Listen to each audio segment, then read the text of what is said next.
Hello, guys, and welcome to Love Gymnastics Live. Hope you are all keeping well. Not long now, and the roadmap back out of lockdown, so hopefully we can get back into training. Hope you are all keeping really well. Weather's finally turned where we are. And this week in Love Gymnastics Live, what we're doing is we are going to go over looking at class structure.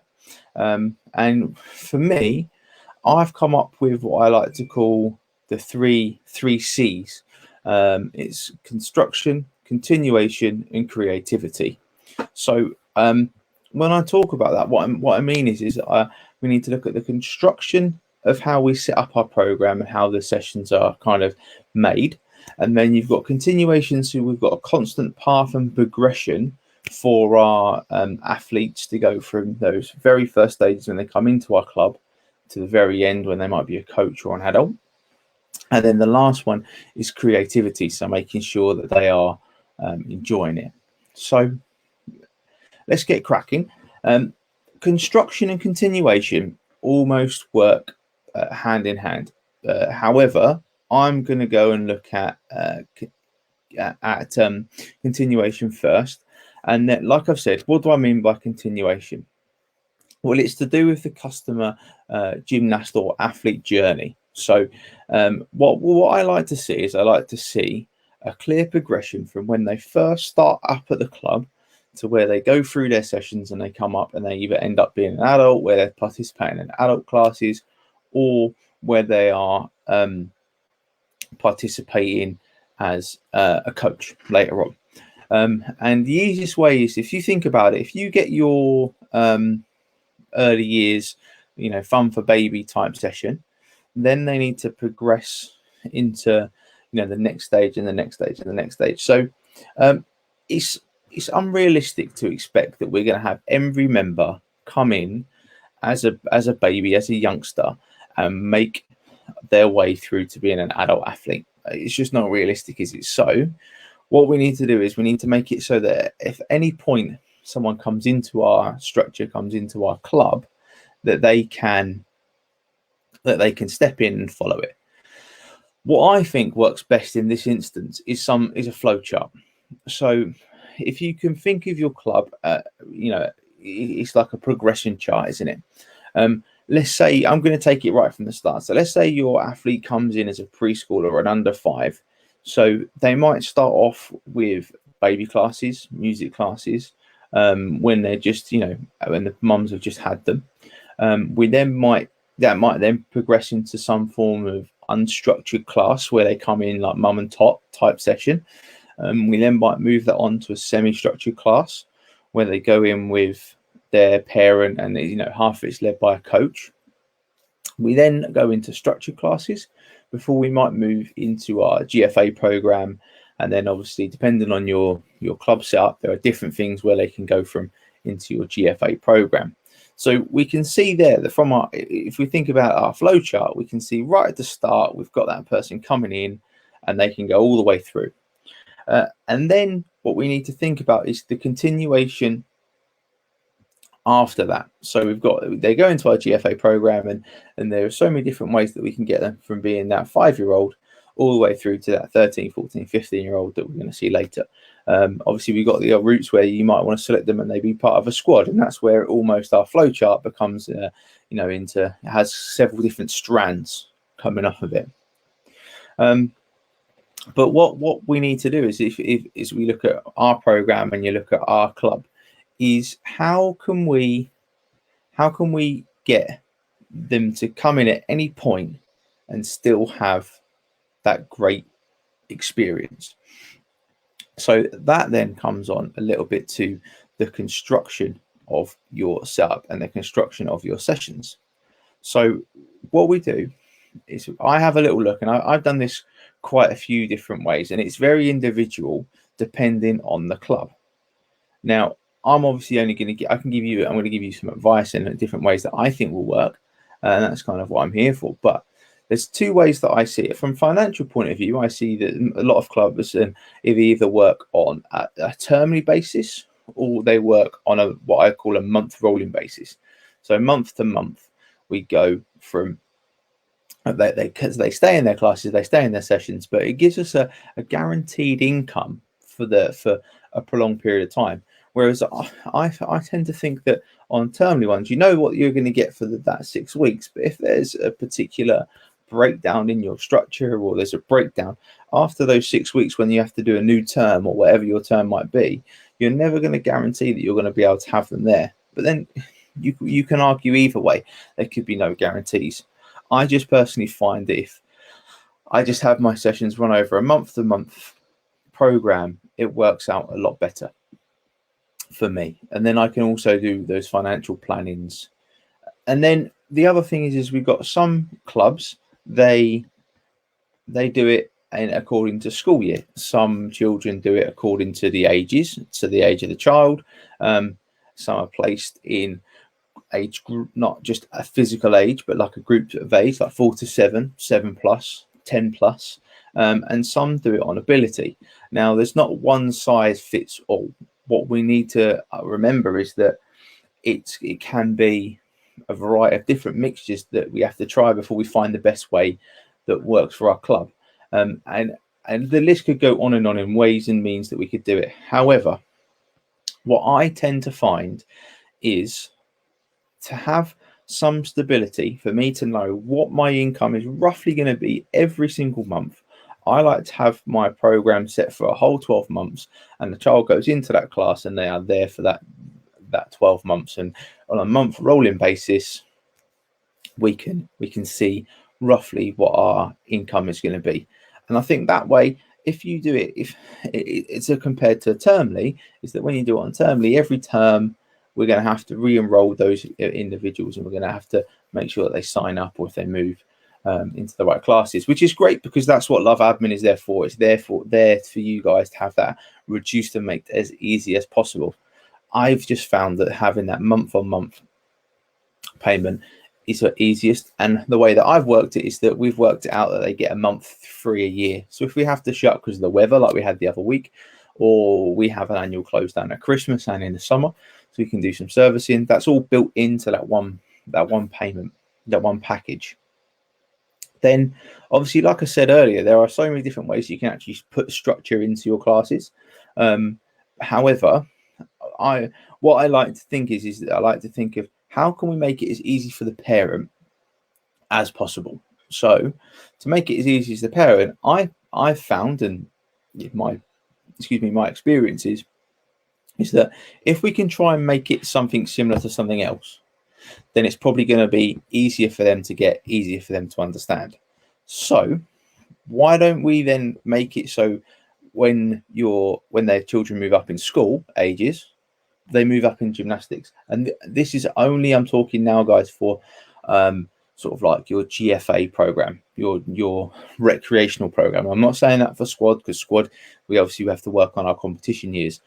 But if we're talking about our squad gymnasts, is that if we move them up in the same age as the schools move, then every year we know come August, September, that the children are going to have to move. Previously, I will admit that what we did is we had them in an age band. 4 to 7 was at 4 o'clock, for example, and 7 plus was at 5 o'clock. But that meant that we were constantly having to check to see little Johnny's turning 17, needs to move up. Little Susie, she's now turning 10, so she needs to move up into the next one.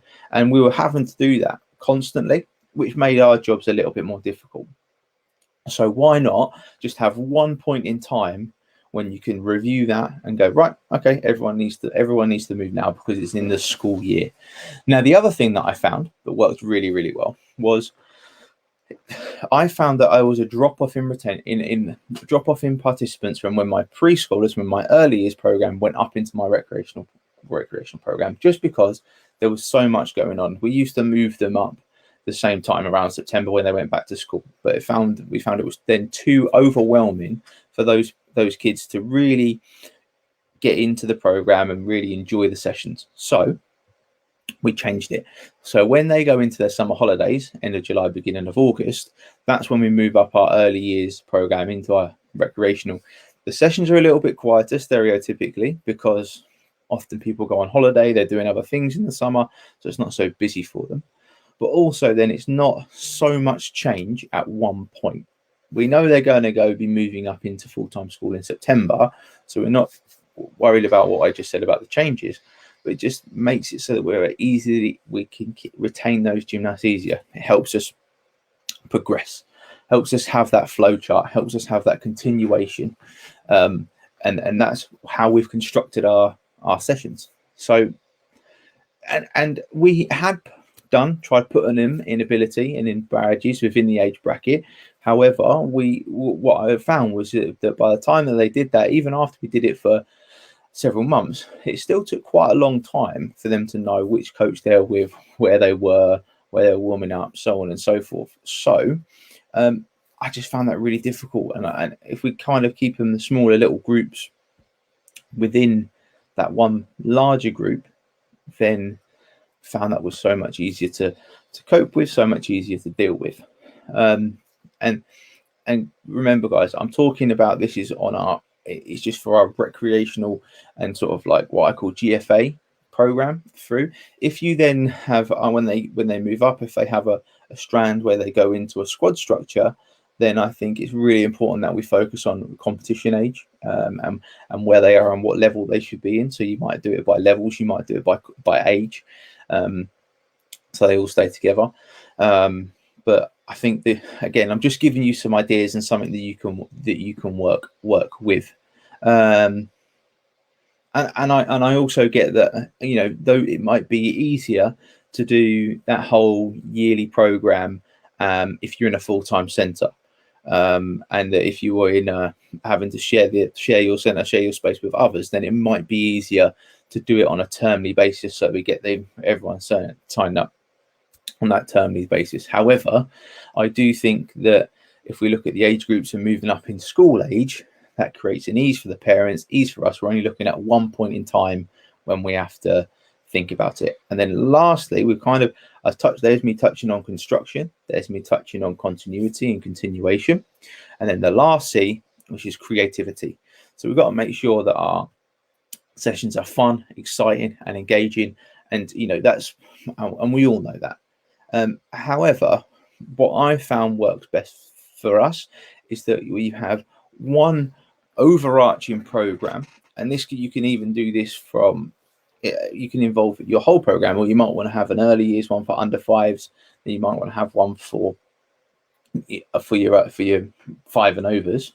But if you have that overarching program and you can go down and deep into each section of that, then it sometimes is a bit easier. So for example, what you might want to do is you might want to have a 12-month program, which is what we have a yearly program, and then every month we're going to focus on a specific skill area. So it might be month 1 is handstands, month 2 is rolls, month 3 is cartwheels, and then within that 4 weeks of that month, you then break down that skill and you can adjust it accordingly. So if you've got some kids that maybe you're doing, let's pick cartwheels, maybe you can do cartwheels.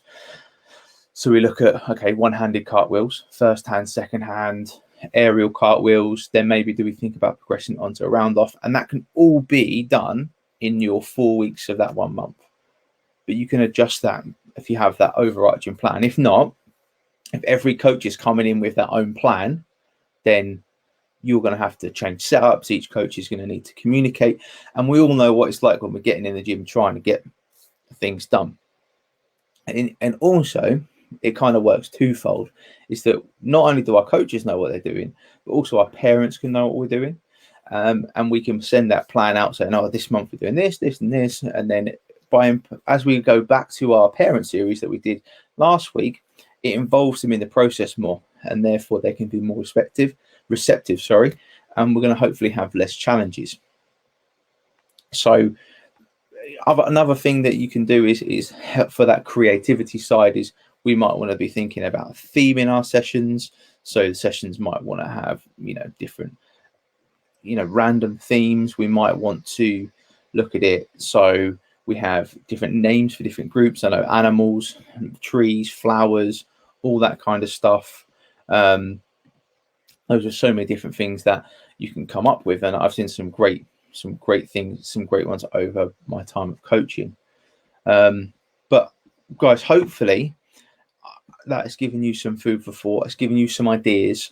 And if you want any more insight or you want any more details or anything else, then don't hesitate. Put something in the comments and we can go into it more specifically. But I just really wanted today to give kind of like an overarching idea of this concept that I have about what I call the 3 C's. And remember, if you've missed out on the parent factors, they're still there. You can go and look at them over on the video section of the Love Gymnastics page. And then next week, what we're going to be looking at is finding funding. So I've been trying to find funding for my club at the moment. So there's so many different other avenues and different things, and it's really, some of these things have really opened my eyes. So it's about finding funding and how we can help create those successful applications. So hopefully you found that useful. I look forward to seeing you all next week. Remember, if you've got any questions, any queries, don't hesitate to drop a little message in the comments. I'll be looking out for them, and hopefully I will see you all soon. So great. Cheers, guys. Bye for now.